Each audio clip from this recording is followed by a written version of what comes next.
The asteroid mining station Kepler-7 floated silently in the void, its metallic hull scarred by decades of cosmic debris impacts. Commander Zethkar of the Galactic Defense Corps stood in the command center, his forearms crossed as he watched the tactical display. The rebellion on the mining colony had been going on for 3 standard cycles now, and his elite strike team had been unable to neutralize the insurgent leaders holed up in the facility's core. "Sir, the human liaison is requesting permission to board," announced Lieutenant Vexra, her reptilian features showing obvious disdain. Zethkar's mandibles clicked in annoyance. "A human? What could one of those soft-skinned primitives possibly offer us that my Krillian shock troopers cannot accomplish?" The view screen flickered to life, revealing a modest transport vessel approaching their dreadnought. Inside, a lone figure in simple military fatigues could be seen through the cockpit window. The human appeared unremarkable by galactic standards. Average height, no visible cybernetic enhancements, carrying what looked like an ancient projectile weapon instead of proper plasma armaments. "Patch me through to the human vessel," Zethkar commanded. The communication channel crackled open, revealing a weathered face with calm eyes. "This is Sergeant Marcus Chen, Earth Defense Force, requesting permission to assist with the mining station situation." A chorus of clicking and chittering erupted from the bridge crew. The Krillian warriors found the very suggestion absurd. These were the same humans who had only recently achieved faster-than-light travel, whose homeworld was still considered a backwater by most galactic civilizations. "Sergeant Chen," Zethkar began, his translator rendering his words in standard galactic. "While we appreciate Earth's enthusiasm in joining the Galactic Defense Corps, this operation requires precision and expertise beyond the capabilities of your species. My Krillian commandos are the finest warriors in known space." Chen's expression didn't change. "With respect, Commander, your commandos have been at this for 3 cycles with no results. The insurgents have fortified positions, automated defenses, and hostages. Every direct assault has failed." Major Thekalon, a massive Krillian with battle scars covering his exoskeleton, leaned forward. "Human, I have conquered 17 worlds. My plasma cannon can melt through reinforced durasteel. What could you possibly accomplish with that primitive weapon of yours?" Chen glanced down at the rifle secured across his chest. "This is an M2010 enhanced battle rifle. Fires a 300 Winchester Magnum round at approximately 2,150 feet per second. Effective range of 2,200 meters in atmosphere, considerably more in vacuum." The bridge fell silent for a moment before erupting in laughter. The idea that a kinetic projectile weapon could be superior to their advanced energy weapons was beyond their comprehension.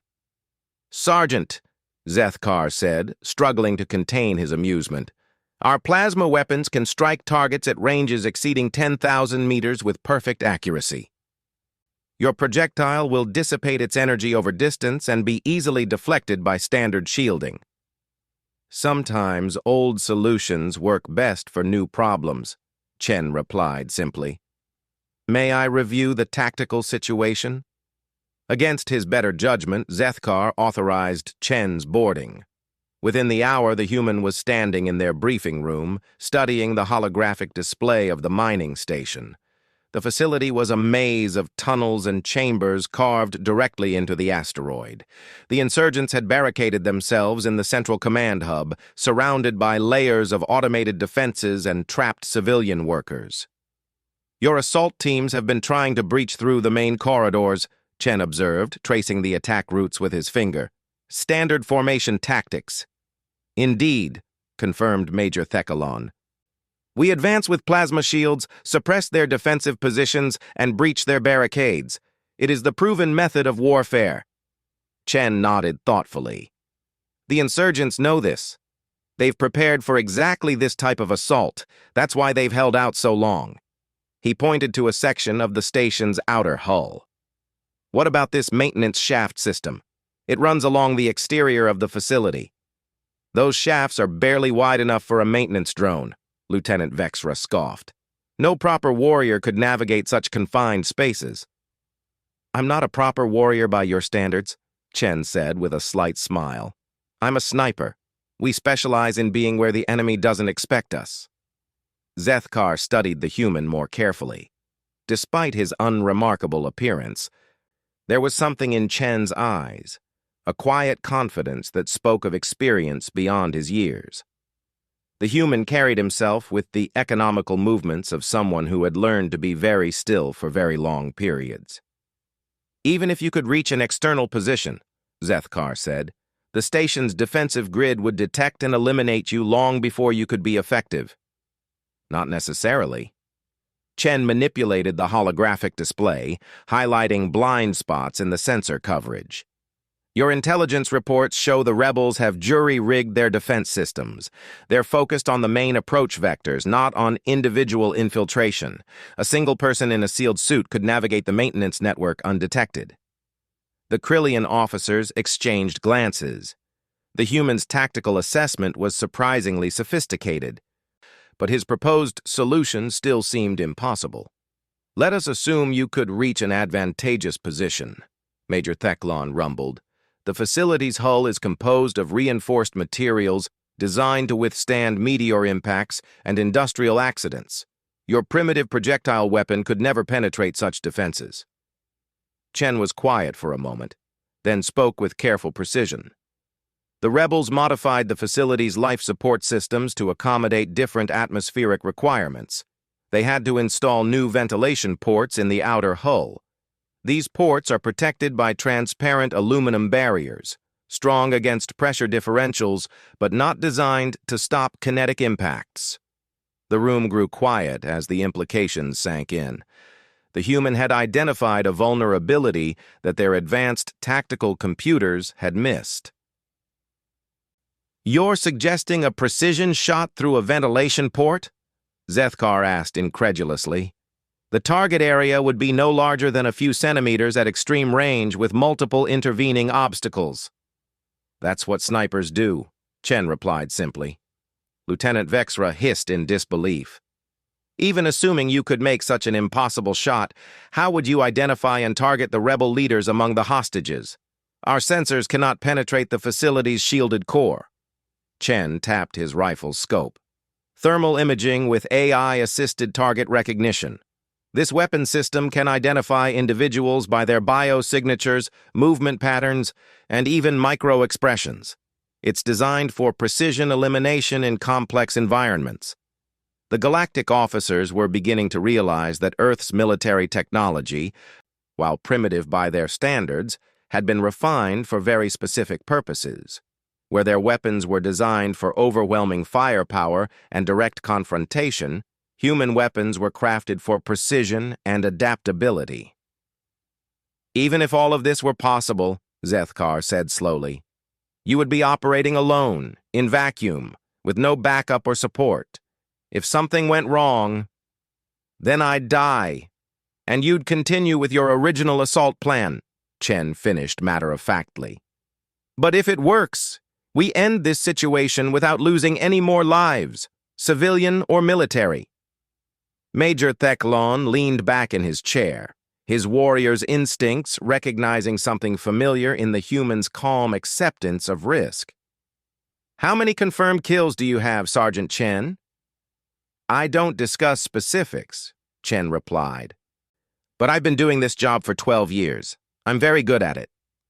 The Krillian nodded slowly. In his culture, such understated confidence was a mark of true expertise. Warriors who boasted of their kills were usually compensating for inadequacy. Those who spoke quietly and moved with purpose were the ones to respect. Zethkar made his decision. Very well, Sergeant. You'll have one opportunity. My ship will deploy you to the optimal position. But once you're in the maintenance network, you'll be on your own. We cannot risk exposing our position to extract you if things go wrong. Chen simply nodded. Understood.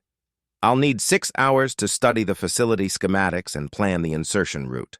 When I'm in position, I'll need you to create a distraction. Nothing major, just enough to draw the rebels' attention away from the outer perimeter.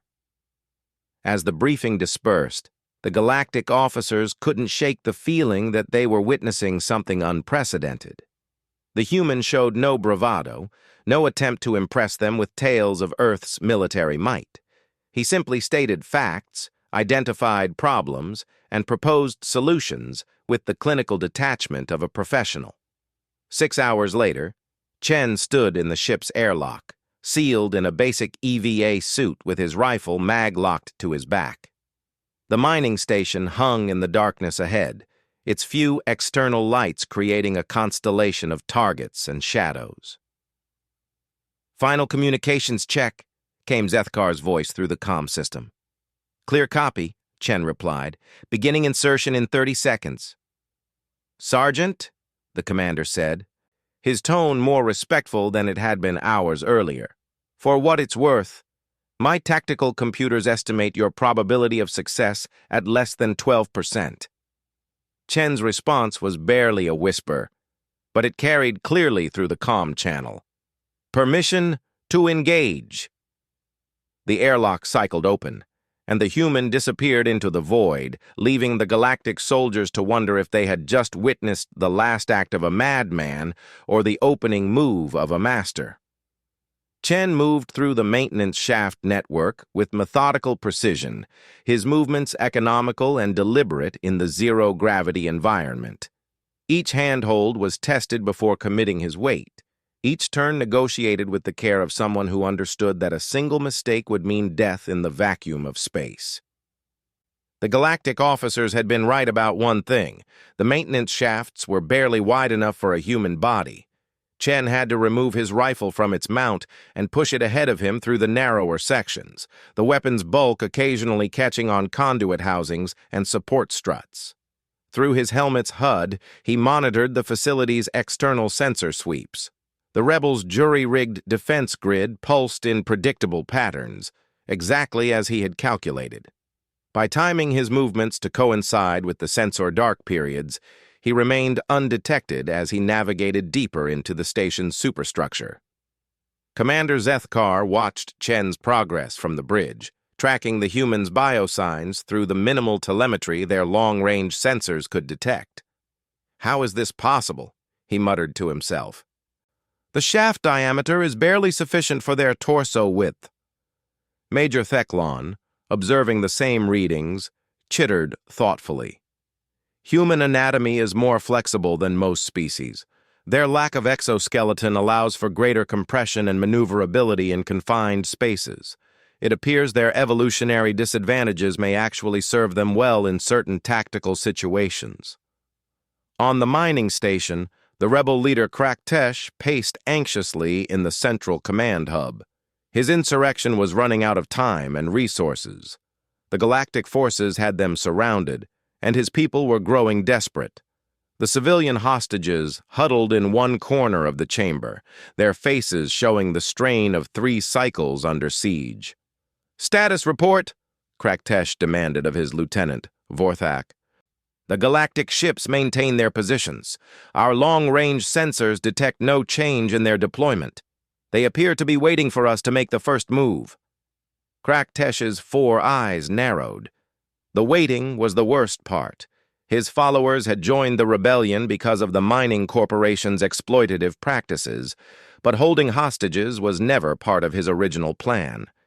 Desperation had forced his hand, and now innocent lives hung in the balance. "Sir," called out the communications officer, "we're receiving another surrender demand from the galactic forces." "Ignore it," Kraktesh snapped. "They know our terms: recognition of worker rights and an end to the strip mining operations, or we maintain our position." What none of the rebels realized was that Chen had been studying them for the past hour through the facility's own internal sensor network.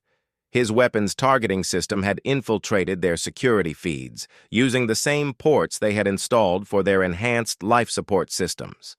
Every movement, every conversation, every individual was being cataloged and analyzed by the AI systems built into his rifle scope. Chen had reached his target position, a maintenance junction that provided direct line of sight to the command hub through one of the newly installed ventilation ports. The distance was exactly 847 meters, well within his weapon's effective range. But the shot itself would require threading the projectile through a gap barely 10 centimeters wide, past multiple intervening obstacles, to strike a specific target among dozens of individuals. He activated his communication system with the barest whisper. "Overwatch in position. Target assessment in progress." Through his scope, Chen could see into the command hub with perfect clarity. The thermal imaging revealed the biosignatures of 37 individuals, 23 rebels, and 14 hostages. The AI target recognition system was analyzing movement patterns, stress indicators, and behavioral cues to identify the leadership structure. Target Alpha, Kraktesh, the primary rebel leader. Large Vorthak male, distinctive scarring on left manipulator appendage, elevated stress hormones indicating command responsibility. Target Beta, Vorthak, the tactical coordinator. Smaller build, constant communication with monitoring stations, secondary priority. Target Gamma, the communications officer. Youngest of the group, likely to surrender if leadership is neutralized. Chen's training had taught him that successful mission completion often required understanding the psychology of the targets, not just their physical positions. These weren't hardened terrorists or military insurgents. They were desperate workers who had been pushed too far by an exploitative system. Removing the leadership might end the crisis without unnecessary bloodshed. "Overwatch to command," Chen whispered into his comm. "Request distraction protocol in 60 seconds. Duration, 30 seconds. Minimum intensity." "Confirmed, Overwatch," came Zethkar's reply. "Distraction commencing on your mark." Chen settled into his firing position, using magnetic clamps to secure his position against the station's hull. The vacuum of space eliminated wind resistance and atmospheric distortion, but it also meant no sound dampening. The rifle's discharge would create a brief electromagnetic signature that might be detected if anyone was monitoring the right frequencies. His breathing slowed to the measured rhythm he had practiced for thousands of hours. Heart rate dropped to operational minimum. The universe narrowed to the precise calculation of trajectory, target movement, and timing. "Mark," he whispered. Immediately, the Galactic Dreadnought powered up its primary sensor arrays and began active scanning protocols directed at the mining station's main defensive grid. To the rebels, it appeared as though the Galactic forces were preparing for another assault. Kraktesh rushed to the monitoring station. "What's happening?" "Are they moving?" "Massive sensor spike from the lead ship," reported the communications officer. "They're running deep scans on our defensive positions." "All units to battle stations," Kraktesh commanded. "Prepare for incoming assault." The command hub erupted in controlled chaos as the rebels moved to their defensive positions. But Chen had anticipated this reaction. His AI targeting system tracked Kraktesh's movement patterns, calculating intercept points and predicting the rebel leader's position 3 seconds into the future. Chen's finger tightened on the trigger with the smooth pressure of a lifetime's practice. The 300 Winchester Magnum round erupted from the rifle's barrel at 2,050 feet per second, its tungsten core projectile designed specifically for armor penetration. In the vacuum of space, there was no muzzle flash, no sound, only the brief electromagnetic pulse of the chemical propellant igniting.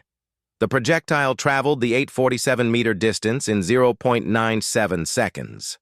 It passed through the ventilation port with millimeters to spare, threading between support struts and conduit housings with mathematical precision. The round struck Kraktesh center mass just as he turned toward the defensive monitoring station, the kinetic energy transferring instantly through his torso. The rebel leader collapsed instantly, his followers crying out in shock and confusion. They had heard no weapon discharge, seen no muzzle flash, detected no incoming projectile. To them, Their leader had simply fallen without warning. "Kraktesh is down!" Vorthak shouted. "Medical assistance to the command center!" But Chen's targeting system had already identified the secondary target. Vorthak was attempting to maintain command control, rallying the rebels for continued resistance. The AI calculated his movement pattern, predicting his position for the follow-up shot. The second round followed 17 seconds later, striking Vorthak as he bent over the communications console. The psychological impact on the remaining rebels was immediate and devastating. Their two primary leaders had been eliminated by an invisible enemy using an unknown weapon. Panic began to spread through the rebel ranks. Some maintained their positions, but others started looking toward the hostages with desperate calculation.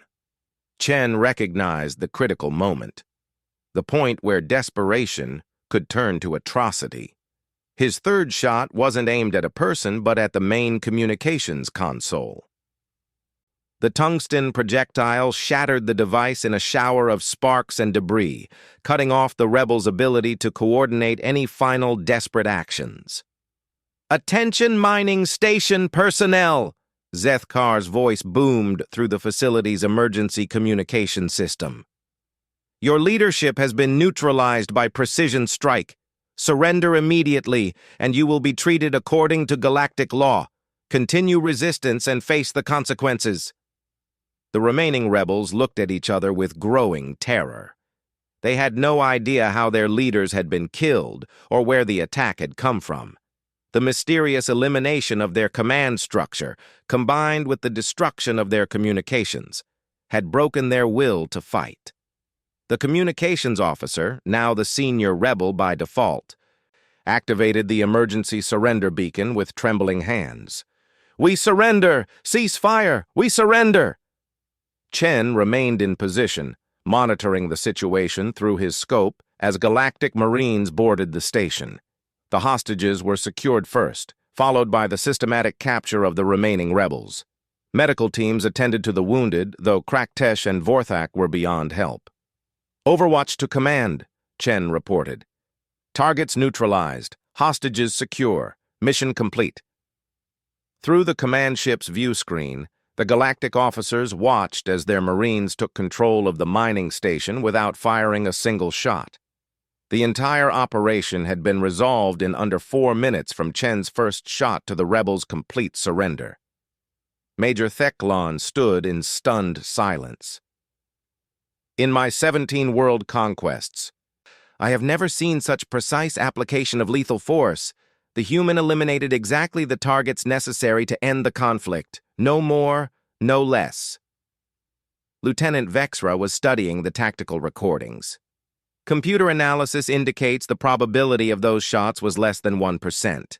The targeting solution required computational power beyond our portable systems. And yet the human accomplished it with a projectile weapon and basic optics, Zethkar mused. We may have underestimated both human ingenuity and their capacity for precision warfare. An hour later, Chen was recovered from his position, his mission gear stowed and secured. As he removed his helmet in the ship's airlock, his expression remained as calm and unremarkable as when he had first arrived.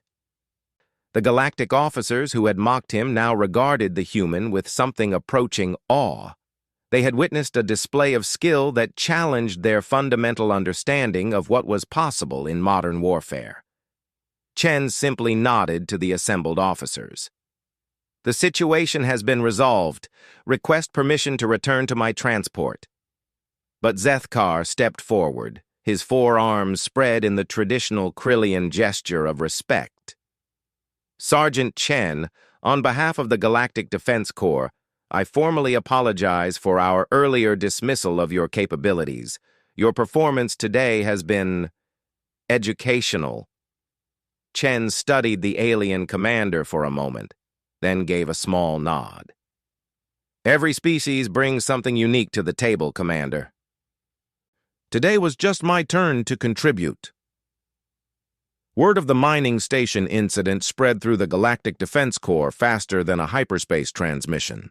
Within days, every major command center had received detailed reports of the human sniper who had ended a 3-cycle siege with 3 precision shots. The story grew in the telling, but the core facts remained undeniable.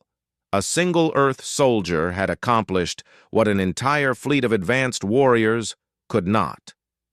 Chen found himself summoned to the Galactic Defense Corps headquarters on Nexus Prime, the sprawling military complex that coordinated peacekeeping operations across 47 star systems. The summons came directly from High Marshal Thekmor, the supreme commander of all GDC forces and a legend in his own right. The journey to Nexus Prime gave Chen time to reflect on the changes he had observed in galactic military thinking since the mining station operation. Human tactical advisors were suddenly in high demand. Earth's military academies received requests for exchange programs. Most significantly, the GDC had begun incorporating what they called precision doctrine into their standard operating procedures. Upon arriving at Nexus Prime, Chen was escorted through corridors that housed the greatest military minds of the known galaxy. Representatives from dozens of species, the strategic brilliance of the Cerebellans, the technological mastery of the Syntheticians, the raw combat prowess of the Krillians, all turned to observe the unremarkable human who had redefined modern warfare with an ancient weapon. High Marshal Thekmor's office occupied the top level of the command complex, its transparent walls offering a panoramic view of the planet's 3 moons. The High Marshal himself was an imposing figure, a Krillian whose exoskeleton bore the scars of 100 battles, with cybernetic enhancements that interfaced directly with the GDC's central command network. "Sergeant Chen," Thekmor's voice rumbled through universal translators. "Your reputation precedes you. Please, be seated." Chen took the offered chair, noting that it had been specifically adjusted for human proportions, a courtesy that would have been unthinkable weeks earlier. "I have been reviewing the tactical recordings from the mining station operation," Thekmor continued. "Your methods were unorthodox. Tell me, is this representative of standard human military doctrine?" "No, sir," Chen replied honestly. "Each human military specialty has developed its own approach to problem solving. Snipers represent just one facet of human tactical thinking." Thekmor's mandibles clicked thoughtfully. "Elaborate." Chen considered his words carefully. "Human military doctrine evolved from our species' particular challenges. We lack the physical advantages of most galactic species. No natural armor, limited strength, relatively fragile biology. This forced us to develop asymmetric solutions." The High Marshal leaned forward with interest. "Asymmetric solutions?" "Using intelligence and precision to overcome superior force," Chen explained. "Snipers represent the ultimate expression of this philosophy. One person, properly positioned and equipped, can neutralize threats that might require entire units to defeat through conventional assault." "But surely this is merely a specialized application," Thekmor suggested. "How could such limited tactics be scaled to larger operations?" Chen's expression grew thoughtful. "With respect, sir, I think you're looking at it backwards. Precision isn't a specialized tactic for humans. It's a foundational principle. We apply it to everything from individual combat to strategic planning." Before Thekmor could respond, an aide entered the office with urgent communications. "High Marshal, we have a situation developing in the Outer Rim. The hegemony has launched a surprise assault on the Kepler defense grid. Fleet Admiral Vaxthul reports they are outnumbered 3-1 and requests immediate reinforcement." Thekmor's expression darkened. The hegemony was a rogue alliance of militaristic species that had been probing GDC defenses for months. A successful assault on the Kepler grid would open an entire sector to invasion.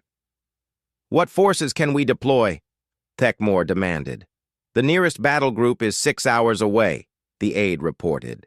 "Admiral Vaxthul estimates his forces can hold for 4 hours at most." The mathematics were brutally simple. The defending fleet would be destroyed before reinforcements could arrive. Chen watched the exchange with growing understanding of the galactic military mindset. They thought in terms of massive formations, overwhelming firepower, and direct confrontation. "Hi, Marshal," Chen said quietly. "May I review the tactical situation?" Thekmore gestured to the holographic display that materialized in the center of the office. The Kepler defense grid consisted of 3 fortified stations protecting the approaches to a vital industrial system. The hegemony fleet, over 200 ships, had positioned themselves to attack all 3 stations simultaneously, preventing the defenders from concentrating their forces. Chen studied the display with the analytical mind that had made him one of Earth's premier snipers. The hegemony fleet is large, but they're spread across multiple targets. Their command structure must be distributed to coordinate such a complex assault. Indeed, Thekmore confirmed. Intelligence indicates they have 3 fleet commanders, each responsible for 1 station assault. Their coordination depends on constant communication between command ships. "Then the solution is obvious," Chen said simply. "Cut off the head and the body dies." Thekmore's aide chittered in disbelief. "Sergeant, these are capital ships surrounded by fighter screens and defensive formations. No single ship could penetrate their defenses to attack the command vessels." Chen looked up from the display. "Who said anything about attacking the ships?" The confusion in the room was palpable. Chen manipulated the holographic controls, zooming in on the hegemony formation patterns. "You're thinking like generals, not snipers. You don't always have to destroy the target to neutralize it." He highlighted the communication relay stations that the hegemony had deployed between their fleet groups. "Their coordination depends on these relay nodes. Destroy the communications, and 3 coordinated fleets become 3 isolated groups that can't support each other." "The relay stations are heavily shielded and defended," the aide protested. "They were designed to withstand direct assault from capital ship weapons." "But were they designed to withstand precision strikes from unexpected vectors?" Chen asked. "Hi, Marshal. What assets do you have in the Kepler system right now?" Thekmore consulted his command interface. "A small reconnaissance squadron, some merchant vessels, civilian transports, nothing with significant military capability." Chen's mind was already working through the possibilities. "The reconnaissance ships, do they carry sensor probes?"